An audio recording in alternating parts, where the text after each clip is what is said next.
प्रेम एवढा महाग झाला आहे का की त्यासाठी जीव द्यावा लागतो। संभाजीनगरच्या त्या डोंगरावरचा तो दिवस थरारक होता। दुपारी 2:30ची वेळ। डोंगर माथ्यावर 2 व्यक्ती दिसत होते, एक 16 वर्षीय मुलगी तर दुसरा तिचा चुलत भाऊ। त्यांच्यात काहीतरी चालू होतं आणि अचानकच। नमस्कार, मी दिव्या आणि तुम्ही पाहताय सत्य पे सत्ता, म्हणजेच थोडक्यात पण महत्वाचं। ही कथा आहे नम्रता गणेशराव शेरकरची, जी 12वीच्या वर्गात शिकत होती। तिच्या प्रेम संबंधाने तिचा जीव घेतला। तिचा अपराध एवढाच होता की ती दुसऱ्या जातीतील एका तरुणावर प्रेम करत होती आणि हे तिच्या कुटुंबाला मान्य नव्हतं। नम्रता शहागड गावातील एका तरुणावर मनापासून प्रेम करत होती। दोघे एकमेकांना खूप समजून घेत होते, मात्र त्यांच्या प्रेमाला जातीच्या बंधनाची जडखण होती। कुटुंबाने त्यांच्या नात्यावर आक्षेप घेतला। त्यातून थकून जाऊन नम्रता आपल्या प्रियकरासोबत 2 दिवसांसाठी गावातून पळून गेली। मात्र हे पाऊल तिच्या जीवनाला नशिबाच्या एका विचित्र वळणावर घेऊन जाणार होतं। तिच्या पळून जाण्यानंतर कुटुंबाने तिला शोधून आणलं। तिला संभाजीनगरच्या वळद गावाला तिच्या चुलत्याकडे पाठवण्यात आलं, जिथे तिला प्रेम संबंध संपवण्यासाठी समज दिली जात होती। मात्र नम्रता ठाम होती। तिने स्पष्ट सांगितलं की ती तिच्या प्रेमाला कधीच सोडणार नाही। हा तिचा निर्धार तिच्या चुलत भावाला खुपला। ऋषिकेश शेरकर, जो पुण्यात MBA करत होता, त्याने तिच्या आयुष्याचा शेवट करण्याचा निर्णय घेतला। सकाळी गोड बोलून नम्रताला डोंगरावर फिरायला नेण्यात आलं। ती काहीही संशय घेत नव्हती। ऋषिकेशने तिला डोंगरावरती नेले। एका क्षणी दोघांच्या संवादाचा सूर बदलला। नम्रताचं काहीतरी सांगणं सुरू होतं, पण ऋषिकेशच्या चेहऱ्यावरचे रागाचे भाव स्पष्ट होते। अचानक त्याने तिला दोन्ही हातांनी ढकललं। नम्रता ओरडत खाली कोसळली। डोंगराच्या पायथ्याशी एका क्रिकेट सामन्याचं चित्रीकरण सुरू होतं। त्या कॅमेऱ्यात ऋषिकेशची धावत खाली उतरतानाची दृश्य कैद झाली। त्या फुटेजने हा गुन्हा उघड केला। हा गुन्हा करणारा ऋषिकेश हा MBA विद्यार्थी होता, पण त्याची एक वेगळीच ओळख होती, एक गुन्हेगार म्हणून। त्याच्यावर यापूर्वी खुनाचा प्रयत्न केल्याचा गुन्हा दाखल होता आणि त्याने 3 महिने कारागृहात काढले होते। अशा पार्श्वभूमीमुळे त्याचे हे क्रूर कृत्य आणखीन ठळक झालं। ही घटना समाजाला जातीय भेदभाव, ऑनर किलिंग आणि अंधश्रद्धेच्या नावाखाली चालणाऱ्या हत्यांच्या विरोधात आवाज उठवण्याची आवश्यकता पटवून देते।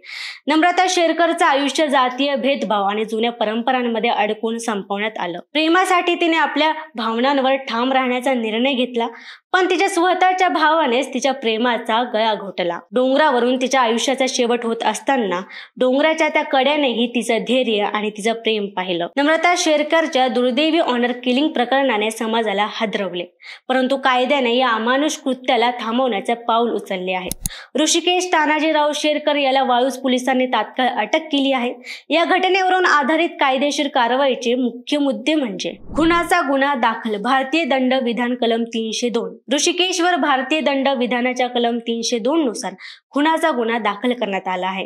हे कलम व्यक्तीच्या जीवनाला संपवण्याच्या उद्देशाने केलेल्या कृत्यांसाठी वापरले जाते। आरोपीने जाणीवपूर्वक आणि योजनाबद्धरित्या नम्रताला ठार मारले असल्याचे पोलीस तपासात समोर आले आहे। ठार मारण्याचा कट कलम 120B या प्रकरणात आरोपीने नम्रताला फसवून डोंगरावर नेले आणि हत्या केली। यामुळे ठार मारण्याचा कट रचल्याचा गुन्हाही दाखल करण्यात आला आहे। हा गुन्हा नम्रताच्या विश्वासाचा गैरफायदा घेऊन योजनाबद्ध पद्धतीने केला गेला। अनुसूचित जाती आणि जमाती अत्याचार प्रतिबंध अधिनियम 1989 नम्रताचा प्रियकर दुसऱ्या जातीचा असल्यामुळे कुटुंबियांनी तिच्या प्रेम संबंधावर आक्षेप घेतला होता।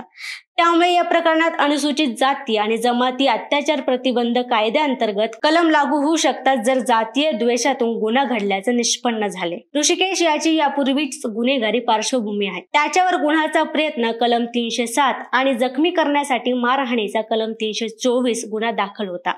2 वर्षापूर्वी तो या प्रकरणामध्ये 3 महिने कारागृहात राहिला होता। यामुळे न्यायालय या गुन्ह्याला अधिक गंभीरतेने पाहू शकते। डोंगराच्या पायथ्याशी क्रिकेट सामना पाहणाऱ्या लोकांनी नम्रताला ढकलून दिल्याचे दृश्य पाहिल्यावर पोलिसांना माहिती दिली। पोलिसांनी घटनास्थळी पोहोचून नम्रताचा मृतदेह जप्त केला आणि आरोपी ऋषिकेशला काही तासात अटक केली। डोंगराच्या पायथ्याशी सुरू असलेल्या क्रिकेट सामन्याच्या चित्रीकरणातून आरोपीची ओळख पटली।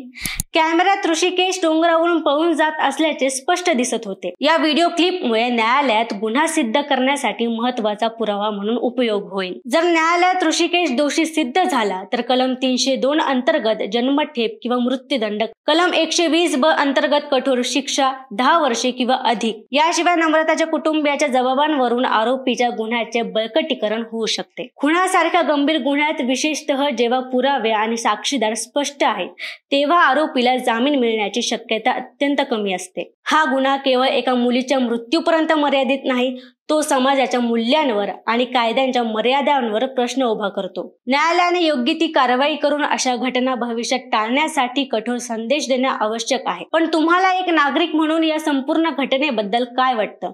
आम्हाला कमेंटमध्ये नक्की सांगा. आणि अशाच महत्त्वपूर्ण विश्लेषणासाठी पाहत राहा सत्य पे सत्ता, म्हणजेच थोडक्यात पण महत्त्वाचं. आणि व्हिडिओ आवडल्यास आमच्या YouTube चॅनलला सबस्क्राईब करायला विसरू नका. महाराष्ट्रातल्या अनेक महत्त्वाच्या शहरांमध्ये डॉक्टर चाटे होमिओपॅथिक क्लिनिक इथे महिलांची अलोट गर्दी दिसून येते. चौकशी केल्यावर कळलं की बऱ्याच महिलांना असलेला थायरॉइड आणि पीसीओडीचा त्रास या इथे गेल्यावर कमी झालेला आहे. साईड इफेक्ट्स नसलेल्या आणि कमी खर्चात होणाऱ्या अशा या प्रभावी उपचारामुळेच ही गर्दी होतीये हे समजलं. तुमच्या घरातही कोणाला असाच त्रास असेल तर इथे अवश्य संपर्क साधा. Doctor Chate homeopathic clinic 9595727107.